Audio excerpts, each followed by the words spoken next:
warahmatullahi wabarakatuh. Bismillahirrahmanirrahim. Alhamdulillahirabbil alamin. Wassalatu wassalamu ala asyrafil anbiya'i wal mursalin sayyidina wa maulana Muhammadin wa ala alihi wa sahbihi ajmain. Amma ba'd. Hamdan na'imin, hamdan syakirin, hamdan yuafi ni'amahu wa yukafi mazidah. Ya Rabbana lakal hamdu kama yanbaghi li jalali wajhika wa 'azimi sultanik. Alhamdulillah, puji syukur kehadirat Allah Subhanahu wa taala atas segala limpahan nikmat, rahmat dan karunia-Nya yang diberikan kepada kita semua.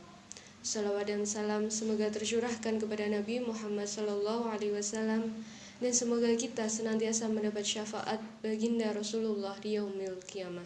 Ma'asyiral muslimin rahimakumullah. Sekarang ini kita menyaksikan betapa mudahnya seseorang membuka aib sesama, melemparkan tudingan, mencari-cari kesalahan orang lain, menyebarluaskan dan bahkan menjadikannya sebagai lelucon tanpa menyadari akan bahayanya. Mereka berbicara tanpa mengindahkan larangan agama, berbicara tanpa fakta nyata, dan hanya mengikuti hawa nafsunya saja. Mereka tidak menyadari bahwa semua perkataan yang mereka ucapkan kelak dipertanggungjawabkan di hadapan Allah Subhanahu wa taala. Salah satu bahaya lisan yang sedang merebak luas adalah tentang ghibah.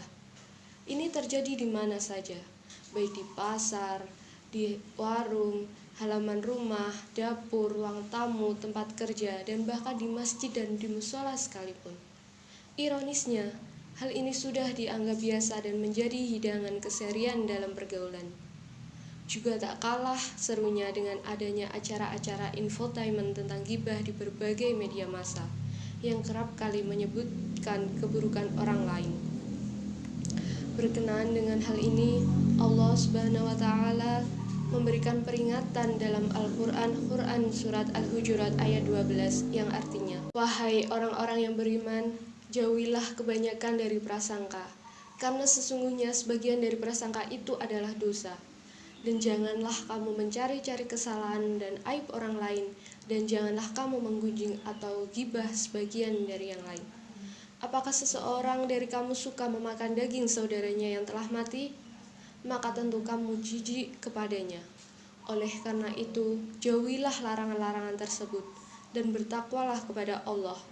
Sesungguhnya Allah Maha Penerima Tobat lagi Maha Penyayang." Diriwayatkan oleh Ibnu Munzir yang bersumber dari Ibnu Jurayj bahwa ayat ini turun berkenaan dengan peristiwa salah seorang sahabat Rasul Shallallahu Alaihi Wasallam yang bernama Salman Al-Farisi, yang bila selesai makan suka terus tidur dan menenggur.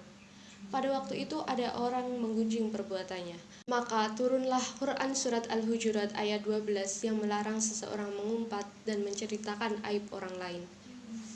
Selaras dengan larangan Allah tersebut, Rasul Shallallahu Alaihi Wasallam juga melarang mengumbar aib orang lain, sebagaimana sabdanya, "Iyyakum wadonna fa inna donna akdzabul hadisi, wala tajassasu wala tahassasu wala tabaghadu wa kunu ikhwanan," yang artinya, jauhilah oleh kalian prasangka, sebab prasangka itu adalah ungkapan yang paling dusta.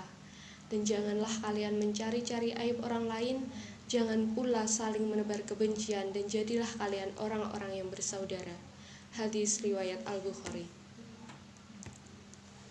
Seringkali aib sendiri maupun orang lain diumbar secara sadar maupun tidak sadar, kita sebarkan ke orang lain, bahkan diviralkan ke media massa atau media sosial. Aib adalah suatu cela atau kondisi yang tidak baik tentang seseorang jika diketahui oleh orang lain, yang akan membuat rasa malu yang membawa kepada efek psikologi yang negatif. Korban akan merasa terzolimi, disudutkan, dan bahkan dilemahkan jati dirinya. Aib terbagi menjadi dua. Yang pertama yaitu aib khalqiyah yang bersifat kodrati, dan aib khuluqiyah yang berkenaan dengan perilaku. Aib khalqiyah merupakan aib karena terdapat cacat di salah satu organ tubuh atau penyakit yang membuatnya malu jika diketahui oleh orang lain. Sedangkan yang kedua yaitu aib khuluqiyah yang bersifat fi'li atau perilaku, yang merupakan aib dari perbuatan maksiat, baik yang dilakukan sembunyi-sembunyi atau terang-terangan. Ma'asyiral muslimin rahimakumullah. Rasulullah bersabda, Wa man satara musliman satarallahu fid dunya wal akhirah.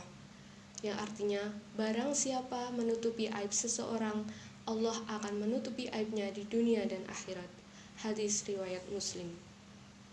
Menutup aib orang lain tidak hanya memiliki keutamaan akan menutup aib kita di dunia dan akhirat, tapi juga seperti menghidupkan bayi yang dikubur hidup-hidup. Hal ini sebagaimana yang disinyalir oleh hadis Nabi Shallallahu Alaihi Wasallam yang berbunyi, siapa melihat aurat atau aib orang lain lalu menutupinya, maka seakan-akan ia menghidupkan bayi yang dikubur hidup-hidup. Hadis riwayat Abu Daud. Untuk itu, marilah kita jauhi ghibah, dusta, prasangka, dan mencari-cari kesalahan orang lain, serta menyebarluaskan aib sesama. Jagalah aib orang lain sebagaimana kita menjaga aib kita sendiri. Terlebih di bulan Ramadan seperti ini.